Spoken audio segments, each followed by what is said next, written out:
नमस्कार, news room live में आप सबका बहुत बहुत स्वागत। मैं आसिफ रशीद आपके साथ, मेरे सहयोगी शिफन शर्मा मेरे साथ हैं। इस कार्यक्रम में बड़ी खबरों पर देश विदेश से खेल से राजनीति तक खास तौर से हमारी नजर रहेगी। शुरुआत 5 बड़ी खबरों के साथ, जिन पर सबसे ज्यादा इस समय चर्चा हो रही है, और एक एक करके उसके बाद आज के सारे टॉपिक्स पर जाएंगे। आप सब जानते हैं, देश की राजधानी दिल्ली में AI समिट चल रहा है, जिसका कल अंतिम दिन है, 20 तारीख को समाप्त हो जाएगा। लेकिन इस AI इम्पैक्ट ने या इस समिट ने पूरे दुनिया के अंदर एक ग्लोबली जो मैसेज देने का या संदेश देने का प्रयास किया है, क्या वो सफल सिद्ध हुआ या नहीं, ये समझने की कोशिश करेंगे। युवा पीढ़ी तेजी से आगे बढ़ रही है और भारत नई टेक्नोलॉजी को समझता है। प्रधानमंत्री ने थोड़ी देर पहले संबोधित किया है, और ये भी याद रखिएगा कि भारत टैलेंट का केंद्र है। न केवल पीएम ने कहा, बल्कि बाहर से आने वाले मेहमानों ने भी माना। और AI इम्पैक्ट समिट से थोड़ी देर पहले जब पीएम ने संबोधन किया, तो युवा पीढ़ी जिस तरीके से काम कर रही है, टेक्नोलॉजी को समझती है, आगे बढ़ रही है, इसको समझने पर काम किया जा रहा है। प्रधानमंत्री ने थोड़ी देर पहले संबोधन किया, सीधा आपको भारत मंडपम लिए चलते हैं। कई विदेशी मेहमान, जिनमें फ्रांस के राष्ट्रपति भी यहां मौजूद थे, उनने भी संबोधन किया। लेकिन पहले जरा पीएम को सुनिएगा। ये तस्वीरें आप देख रहे हैं जहां पर पीएम मोदी के साथ तमाम वैश्विक स्तर पर जितने भी लोग हैं वो यहां पहुंचे। तो सुनाएंगे क्या कुछ कहना था पीएम मोदी का। साउथ के लिए गर्व का विषय है। इस समिट में AI जगत के हुज हू यहां पर मौजूद है। दुनिया के 100 से ज्यादा देशों का रिप्रेजेंटेशन, दुनिया के कोने कोने से यहां आए महानुभाव इसकी सफलता को नई ऊंचाई पर ले जा रहे हैं। इसमें यंग जनरेशन की जो उपस्थिति हमने देखी है, वो एक नया विश्वास पैदा करती है। आमतौर पर नई टेक्नोलॉजी को लेकर कुछ लोगों में शुरुआती में संदेह होता है, लेकिन जिस तेजी और भरोसे के साथ दुनिया की युवा पीढ़ी AI को स्वीकार कर रही है, उसकी ओनरशिप ले रही है, AI का इस्तेमाल कर रही है, वो अभूतपूर्व है। यहां AI समिट की एग्जीबिशन को लेकर भी बहुत उत्साह रहा है। खासकर यंग टैलेंट बहुत बड़ी संख्या में आया है। एग्रीकल्चर, सिक्योरिटी, दिव्यांगजनों की मदद, मल्टीलिंगुअल पॉपुलेशन की तमाम जरूरतों से जुड़े जो भी सॉल्यूशंस यहां प्रेजेंट किए गए हैं, वो इस फील्ड में मेड इन इंडिया की ताकत और भारत की इनोवेटिव कैपेबिलिटीज का बहुत बड़ा उदाहरण है। साथियों, मानव इतिहास में हर कुछ शताब्दियों के बाद एक टर्निंग पॉइंट आता है,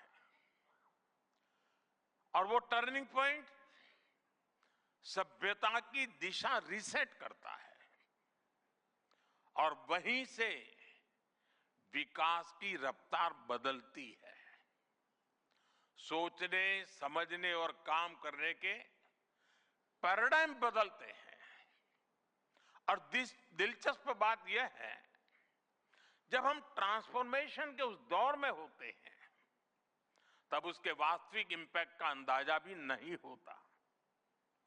जब पत्थरों से पहली बार स्पार्क निकला, किसी ने नहीं सोचा था कि वही चिंगारी सिविलाइजेशनल की फाउंडेशन बनेगी। जब बोली को पहली बार लिपि में बदला गया, किसी ने नहीं जाना था कि रिटन नॉलेज फ्यूचर सिस्टम की बैकबोन बनेगी। जब पहली बार सिग्नल्स को वायरलेस ट्रांसमिट किया गया, किसी ने कल्पना नहीं की थी कि एक दिन पूरी दुनिया रियल टाइम में कनेक्ट होगी। साथियों, आर्टिफिशियल इंटेलिजेंस मानव इतिहास का ऐसा ही ट्रांसफॉर्मेशन है। आज जो हम देख रहे हैं, जो प्रिडिक्ट कर रहे हैं, वो इसके इंपैक्ट का सिर्फ प्रारंभिक संकेत है। एआई मशीनों को इंटेलिजेंट बना रही है, लेकिन उससे भी अधिक मानव सामर्थ्य को कई गुना बढ़ा रही है। अंतर सिर्फ एक है, इस बार स्पीड भी अभूतपूर्व है और स्केल भी अप्रत्याशित है। पहले टेक्नोलॉजी का इंपैक्ट दिखने में दशकों लगते थे। आज मशीन लर्निंग से लर्निंग मशीन तक का सफर तेज भी है, गहरा भी है, व्यापक भी है। इसलिए हमें विजन भी बड़ा रखना है और जिम्मेदारी भी उतनी ही बड़ी निभानी है। वर्तमान पीढ़ी के साथ ही हमें इस बात की भी चिंता करनी है कि आने वाली पीढ़ियों के हाथों में हम एआई का क्या स्वरूप सौंप कर जाएंगे। इसलिए आज असली प्रश्न यह नहीं कि भविष्य में आर्टिफिशियल इंटेलिजेंस क्या कर सकती है। प्रश्न यह है कि वर्तमान में हम आर्टिफिशियल इंटेलिजेंस के साथ क्या करते हैं। ऐसे प्रश्न मानवता के सामने पहले भी आए हैं। सबसे सशक्त उदाहरण है न्यूक्लियर पावर। हमने उसका डिस्ट्रक्शन भी देखा है और सकारात्मक कंट्रीब्यूशन भी देखा है। एआई भी एक ट्रांसफॉर्मेटिव पावर है। दिशाहीन हुई तो डिसरप्शन, सही दिशा मिली तो सॉल्यूशन। एआई को मशीन सेंट्रिक से ह्यूमन सेंट्रिक कैसे बनाएं, संवेदनशील और उत्तरदायी कैसे बनाएं, यही इस ग्लोबल एआई इंपैक्ट समिट का मूल उद्देश्य है। साथियों, भारत एआई को किस दृष्टि से देखता है, उसका स्पष्ट प्रतिबिंब इस समिट की थीम में है। सर्वजन हिताय, सर्वजन सुखाय, welfare for all, happiness of all. यही हमारा बेंचमार्क है।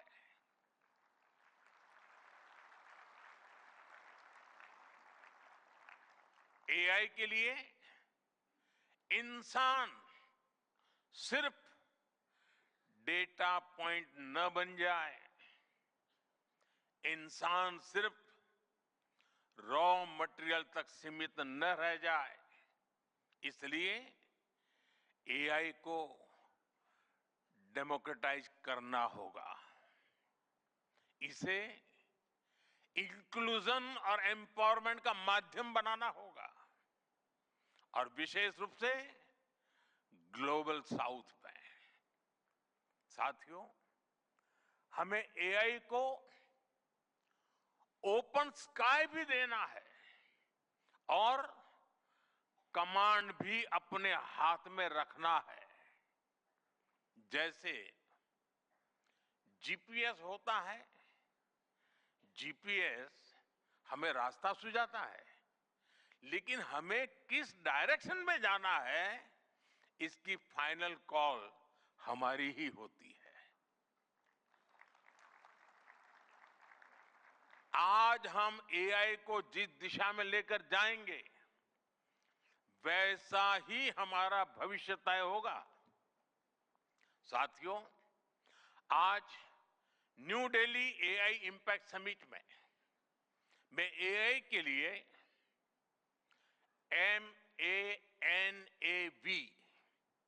MANAV मानव विजन प्रस्तुत करता हूं। मानव का अर्थ होता है ह्यूमन, और मानव विजन कहता है M moral and ethical systems, यानी एआई एथिकल गाइडेंस पर आधारित हो। ए अकाउंटेबल गवर्नेंस, यानी transparent rules, robust oversight. And national sovereignty, यानी जिसका डेटा उसका अधिकार।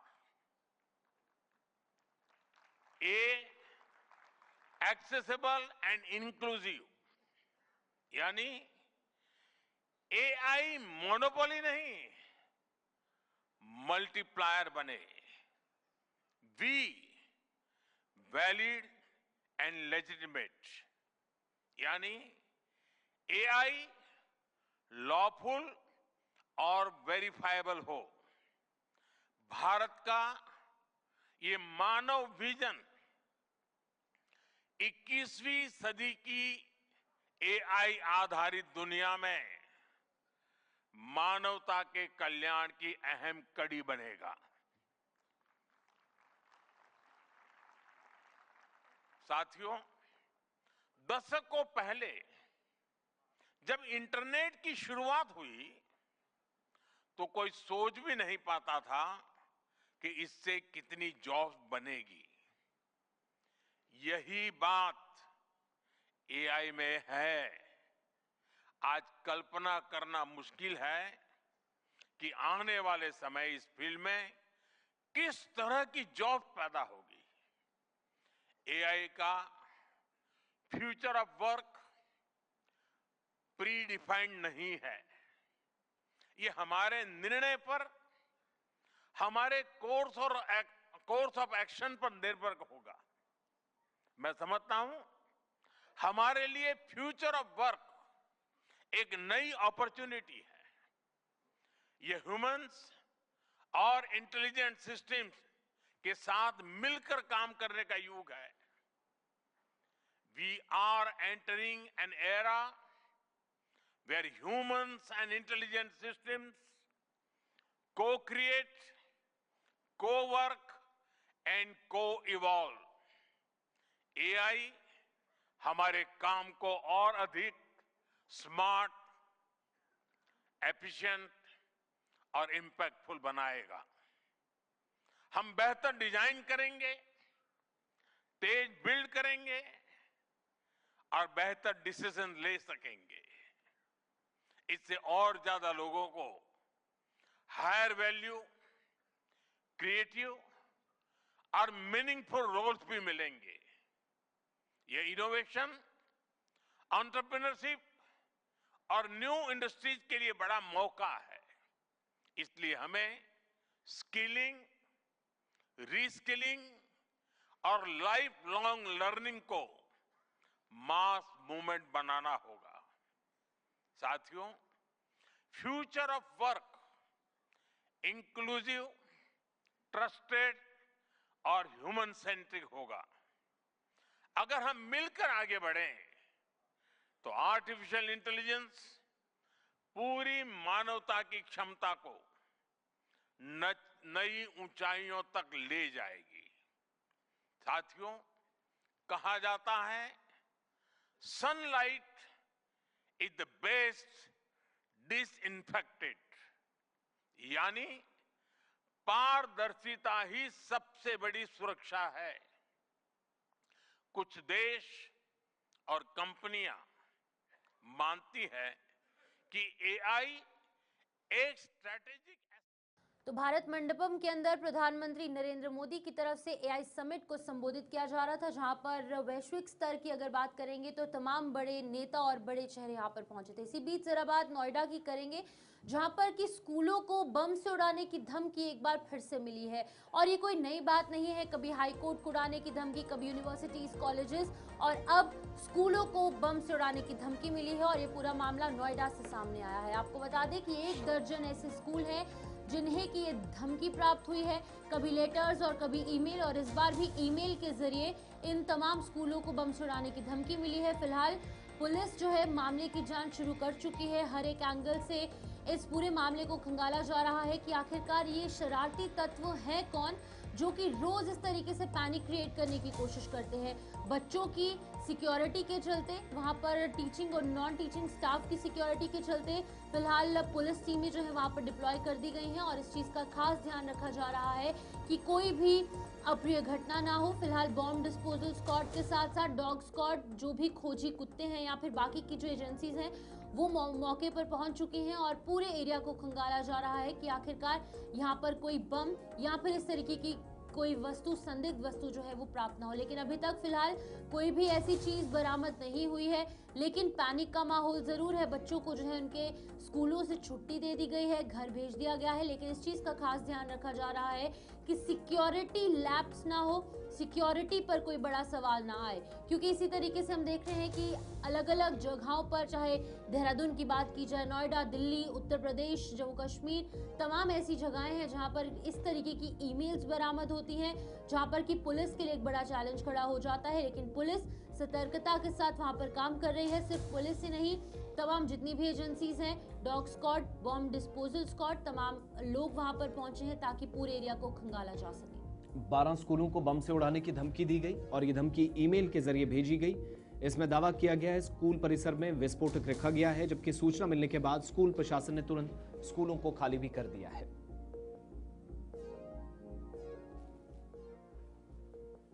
तो चलिए एक और बड़ी खबर, जहां पर पंजाब के मोगा में फायरिंग केस के अंदर एक बड़ी कार्रवाई हुई है, जहां पर मोगा फायरिंग केस में जम्मू से 2 युवक गिरफ्तार किए गए हैं।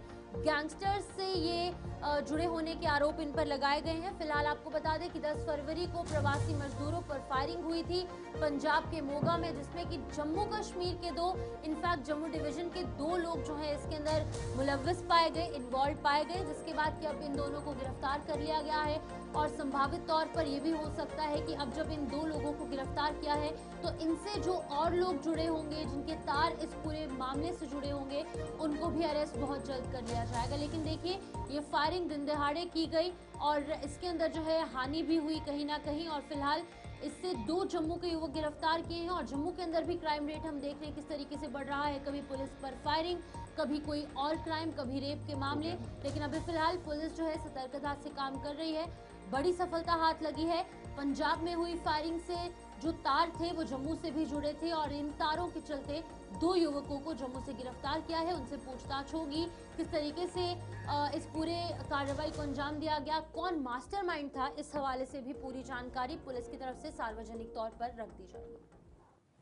चलिए अब आगे बढ़ते हैं, बात पुणे महाराष्ट्र की करते हैं, जहां पर शिवाजी जयंती पर एक अप्रिय घटना सामने आई और बिल्कुल भी अच्छी खबर नहीं। जहां भगदड़ मचने से 20 लोगों की अभी तक शुरुआती रिपोर्ट्स के मुताबिक प्रभावित होने की आधिकारिक रूप से जो जानकारी मिली है, इसकी कंफर्मेशन की गई है। और बड़ी बात यह है कि जो 20 लोग घायल हुए हैं, इनमें 1 दर्जन से अधिक ऐसे लोग हैं जिनकी हालत गंभीर बताई जा रही है। ज्यादातर महिलाएं और बच्चे इनमें शामिल हैं। शिवाजी जयंती पर जब धार्मिक कार्यक्रम का हिस्सा बड़ी संख्या में लोग थे, श्रद्धालु पहुंचे थे, और इस बीच पुणे के अंदर अचानक मचने वाली भगदड़ से 20 लोगों के, कुछ रिपोर्ट्स 2 दर्जन से अधिक है, जहां पर लोगों के घायल होने की पहली सूचना मिली थी। और इस बीच बेकाबू भीड़ ने 20 लोग जो इसके बीच प्रभावित हुए हैं।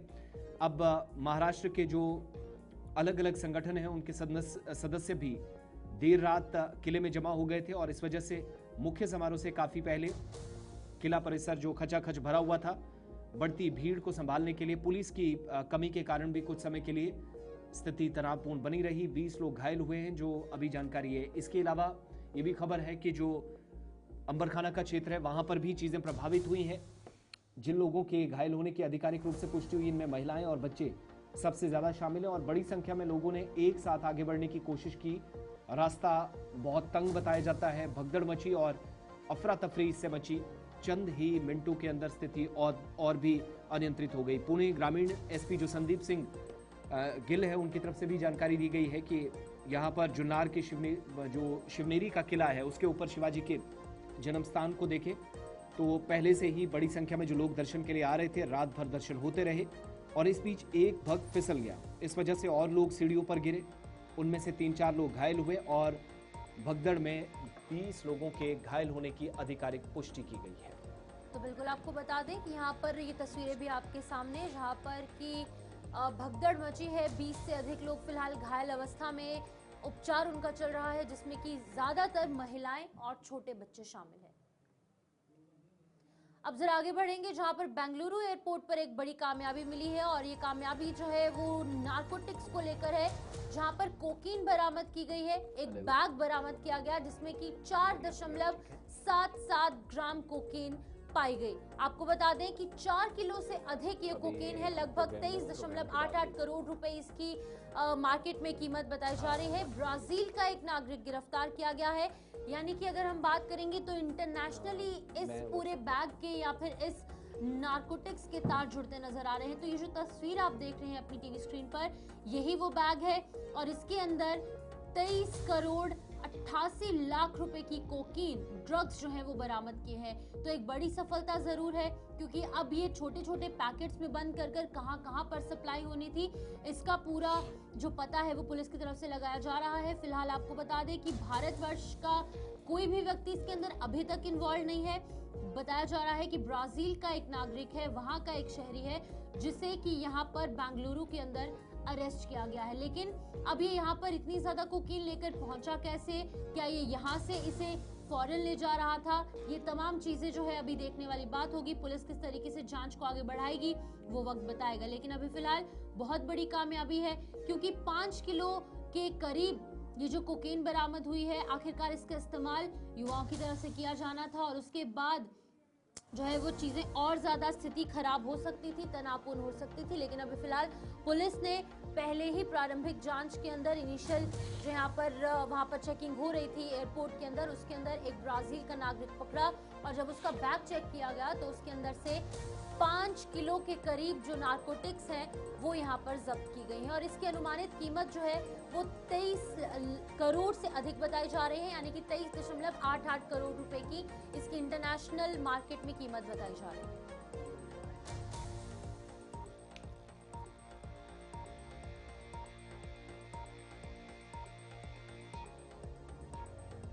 आम आदमी पार्टी के सरपंच की हत्या कर दी गई है और इस हत्या को अंजाम दिया गया गोली मारकर। ये कोई नई बात नहीं है, मैरिज होम में AK-47 लेकर ये बदमाश पहुंचे और उसके बाद ये पूरी घटना को अंजाम दिया गया। नेशनल हाईवे पर स्थित सिद्धू फार्म मैरिज पैलेस में विवाह समागम के दौरान 3 शूटर मात्र 1.5 मिनट के अंदर गांव के अंदर पहुंचे और आम आदमी पार्टी के सरपंच हरबिंदर सिंह सिंधु की गोली मारकर हत्या कर दी गई। ये हरबिंदर सिंह सिंधु है जिनकी तस्वीर आप देख रहे हैं। फिलहाल आपको बता दें कि बाइक पर सवार होकर ये तीनों लोग पैलेस पहुंचे और उसके बाद इनके पास एक AK-47 भी थी।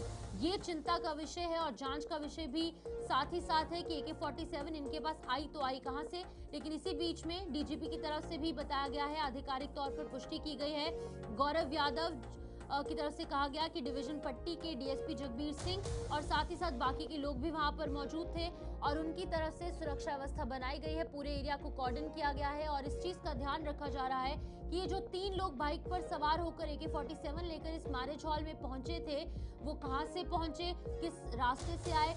पुलिस ने जो है वहां पर पूरे एरिया के अंदर छानबीन शुरू कर दी है। तमाम जो एरियाज में CCTV जो लगे थे उन कैमरों को भी खंगाला जा रहा है ताकि कोई तो कोई सुराग मिले, ताकि इन लोगों तक पहुंचा जाए। ये कोई नई बात नहीं है, आम आदमी पार्टी हो, कांग्रेस हो या फिर कोई भी नेता हो या फिर आम लोग भी हो, इस तरीके से शूट एट साइट के मामले अक्सर पंजाब में देखने को मिलते हैं।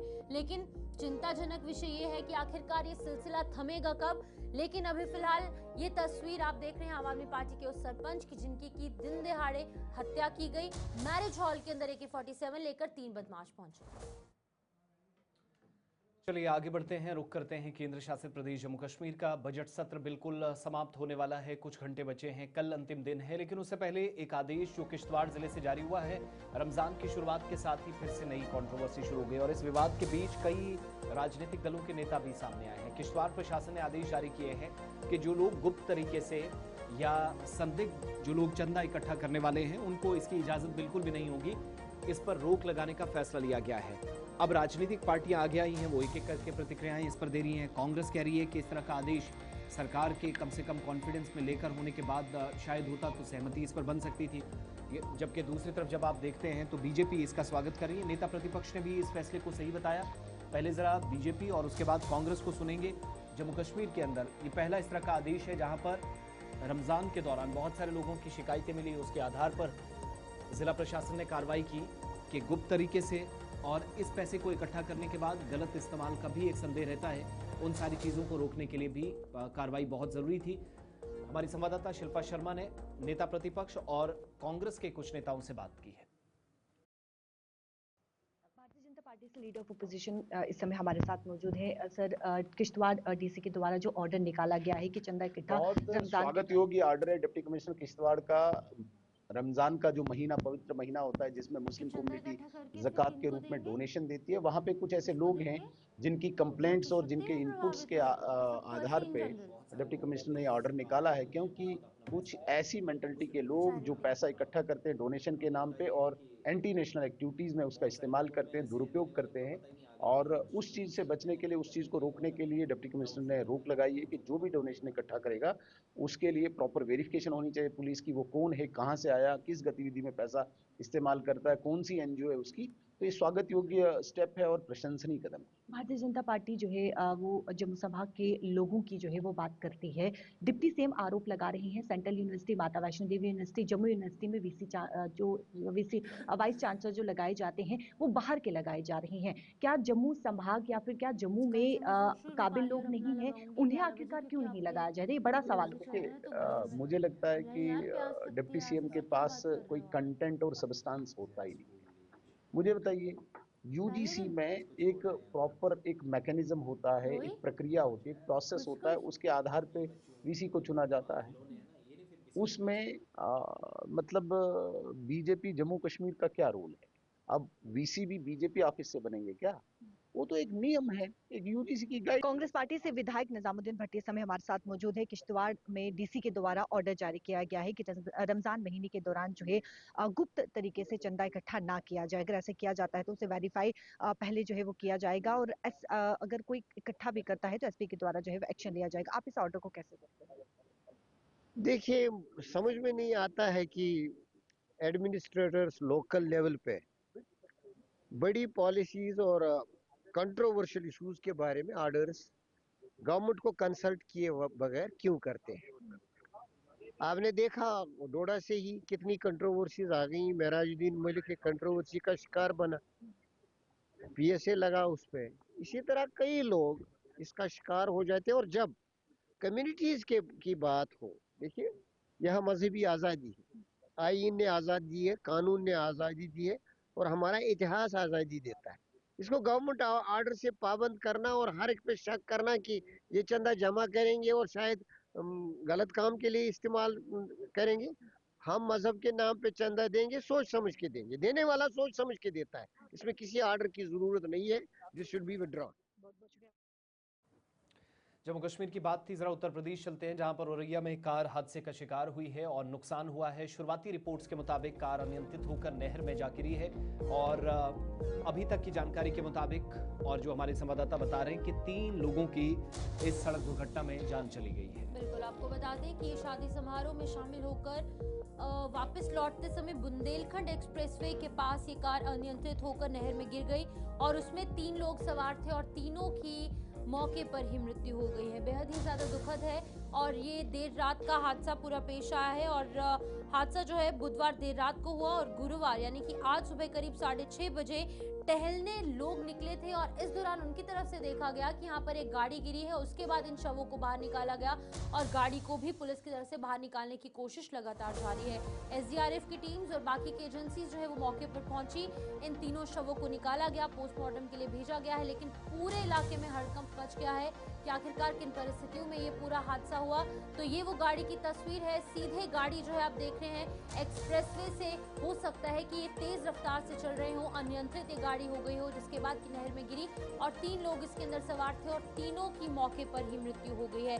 सभी इटावा के बर्थना के निवासी थे और इस गाड़ी का नंबर जो है वो UP 75S9741 है, ये इसका रजिस्ट्रेशन नंबर था और ये कार जो है राजीव कुमार गुप्ता के नाम से निकाली गई थी। लेकिन फिलहाल आपको बता दें कि ये एक शादी के अंदर शामिल होने गए थे और वापस आते वक्त इनकी कार जो है वो नहर में गिर गई और इस समय ये बड़ा हादसा हो गया। आपको बता दें कि इसके अंदर एक 45 वर्षीय महिला थी, एक 60 वर्षीय वरिष्ठ नागरिक यानी कि एक सीनियर सिटीजन, एक बुजुर्ग व्यक्ति थे और 32 वर्षीय एक युवा भी था, एक युवक था जिसकी की मौत हो गई। यानी कि अगर हम बात करेंगे 45 वर्षीय महिला, 60 वर्षीय बुजुर्ग और 32 वर्षीय, ये पूरी एक फैमिली के हो सकते हैं, लेकिन अभी तक फिलहाल आधिकारिक तौर पर इनके नाम या फिर कोई आइडेंटिटी सामने नहीं आई है। लेकिन आपको बता दें कि दिवंगतों की इनकी पहचान कराने के लिए जो है वो कहा गया है और फैमिली के अंदर भी बहुत ज्यादा दुख का माहौल है। ये तुर्कपुर गंगनहर जो है तुर्कपुर अछलदा थाने में स्थान है और वहाँ स्थानीय ग्रामवासियों ने सवेरे अर्ली मॉर्निंग देखा 6-7 बजे के करीब कि एक गाड़ी का टायर ऊपर दिख रहा है। तो उन लोगों ने 112 फ़ोन किया। तुरंत थाने की फोर्स, अछलदा थाना बगल में था, पूरे थाने की फोर्स और सारी मोबिलाइज हुई और यहाँ आके रेस्क्यू किया गया। गाड़ी निकाली गई, स्थानीय ग्रामवासी और पुलिस ने काफ़ी मशक्क़त करके गाड़ी निकाली गई। गाड़ी में निकालने पता चला डस्टर गाड़ी थी और जो गाड़ी में कार्ड शादी का पड़ा हुआ था उससे पता चला कि वो लोग भरथना के रहने वाले दिव्यापुर से भरथना जा रहे थे और ये घटना रात की है। सवेरे देखा गया तो उसमें 3 लोग थे, एक महिला थी और 2 पुरुष थे और दुर्भाग्यपूर्ण रूप से तीनों की मृत्यु हो गई। उनकी बॉडी को मर्सरी भेज दिया गया पोस्टमार्टम के लिए और गाड़ी को भी भेज दिया गया, उनके परिवारजन को सूचित कर दिया।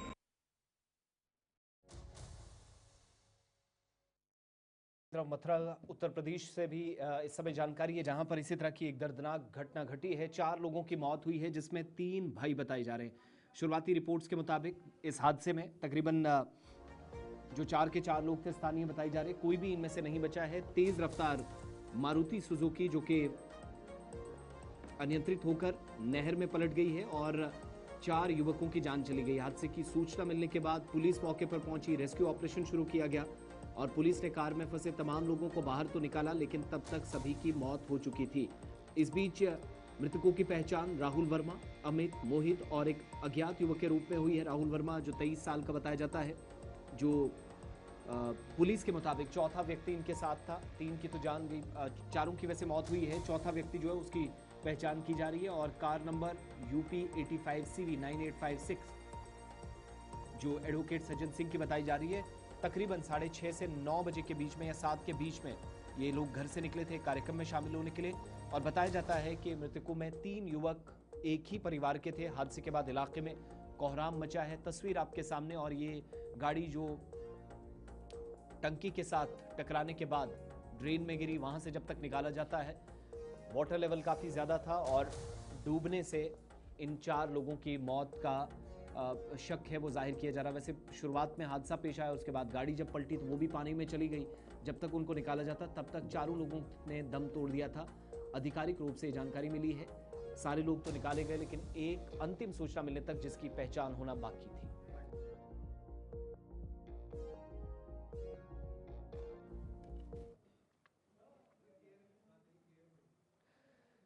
अब रुख जरा जम्मू का करते हैं। जम्मू कश्मीर विधानसभा का सत्र जारी है। इस समय सीधा आपको विधानसभा लिए चलेंगे जहां पर ग्रांट्स पर डिस्कशन चल रही है और मुख्यमंत्री उमर अब्दुल्ला आज जवाब भी देंगे। कलेक्ट करके दिया, इस बार में 180 करोड़ का टारगेट दिया है, 162 करोड़ हो गया है और इस फ्लोर पे मैं कह रहा हूं 200 करोड़ रुपया आपका टारगेट अचीव होगा, which is exceeding our levels. Then why Udhampur is being deprived of the electricity. और ये मेरी स्कीम नहीं है, ये लोड के कटेलमेंट का प्लान है। सेंटर ने इनको हर स्कीम में कहा जिस एरिया के अंदर में, जिस डिस्ट्रिक्ट में आपको कटेलमेंट करनी है उसके लॉसेस के ऊपर जाइए। Sir now I will come to very interesting figure.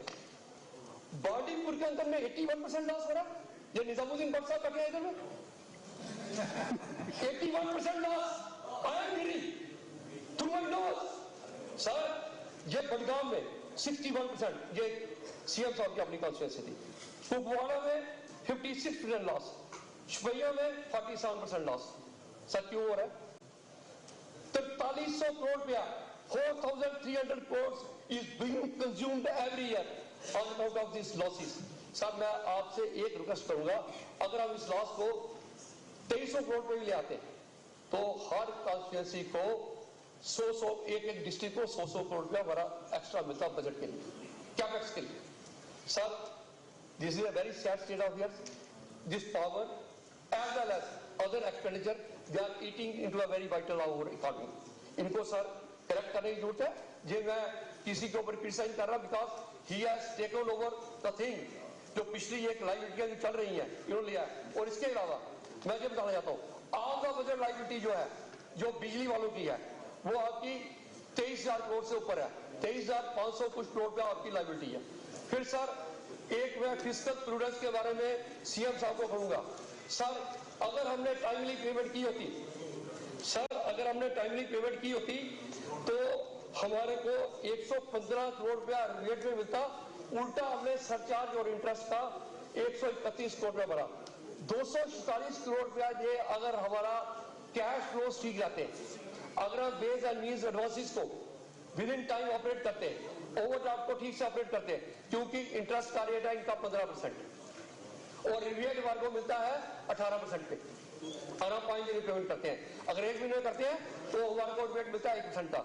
Sir they are the area which needs to be addressed properly. Sir एक और बात मैं बताऊंगा, जहां पर ये कोई once we talk of equity, once we talk of justice, once we talk of equality, जब हम हर चीज के बारे में बोलते हैं, फिर कई बार मेरे कश्मीर के दोस्त मेरे साथ नाराज होते हैं। सर हमारे KPDS के अंदर में एम्प्लॉइज है 6,342, जम्मू जो सारा स्कैटर्ड है उसमें हमारे मुलाजिम है 4,689। उनका बजट है 585 करोड़ का, हमारा बजट है 418 करोड़ का। मैं ऐसे ही 2-4 फैक्ट बताऊंगा क्योंकि मैं हर ग्राउंड में बोला, first time I speaking on the ground. आपका स्क्वायर्स में जैसे सिंह साहब यहाँ बैठे हैं, 1781 मुलाजिम है आपके कश्मीर में, जम्मू में 727, उनका बजट 334 करोड़ का, हमारा 199 करोड़ का। सर ये क्यों फर्क आ रहा है? फिर उसके बाद में आप चलिए SMC में, हाउसिंग डिपार्टमेंट में आ रहा हूँ। हाउसिंग में ये जो कश्मीर में SMC का बजट है 238 करोड़ का, हमारा बजट है 179 करोड़ का। क्यों फर्क है? फिर तो सर डायरेक्टर लोकल बॉडीज जो जम्मू और कश्मीर की, इसमें तो पूरा ही बंद पिट गई हमारी। सर 166 करोड़ रुपया आप कश्मीर की म्यूनिसिपैलिटी को दे, जबकि बराबर है दोनों को। 79 म्यूनिसिपैलिटी हमारे जो छोटे वो है, और हमारे को 93 करोड़ रुपया दे रहे। Sir this is a great injustice which should have been rectified over the years, because I was the one who pointed out these mistakes about 7 or 8 years ago. But I find even during the last time, the bureaucrats have sat on the files and they have made only incremental changes. They have not gone in for a gross review. Sir, इसके बाद में sir मैं एक point बोलूंगा कि इनका, और ये हमारे पास में एक और बड़ा मुद्दा है कि हम सारी डिमांड जो है वो हम प्लेस कर रहे हैं, 80% से ज्यादा डिमांड हम प्लेस करते हैं कमिश्नर सेक्रेटरी के डिस्पोजल पे। This is a bad budgeting practice. Sir a lump sum amount provision is made for demanding grant, no scheme wise breakup is given, no district wise allocation is given. This gives large discretion to the executive. If 80% funds are placed as lump sum discretionary without objective formula, then we are going to land up. Legislature loses its effective control. Opposition cannot track scheme by spending. Minister can influence release pattern. Regional or political vice will occur. This creates what is called excessive delegation of financial discretion. Sir. Jammu Kashmir विधानसभा में पूर्व वित्त मंत्री बोल रहे थे। मौजूदा वित्त मंत्री से सवाल पूछे जा रहे हैं। बजट सत्र कल समाप्त हो जाएगा। समय छोटे से ब्रेक का है। न्यूज रूम लाइव में बस इतना ही।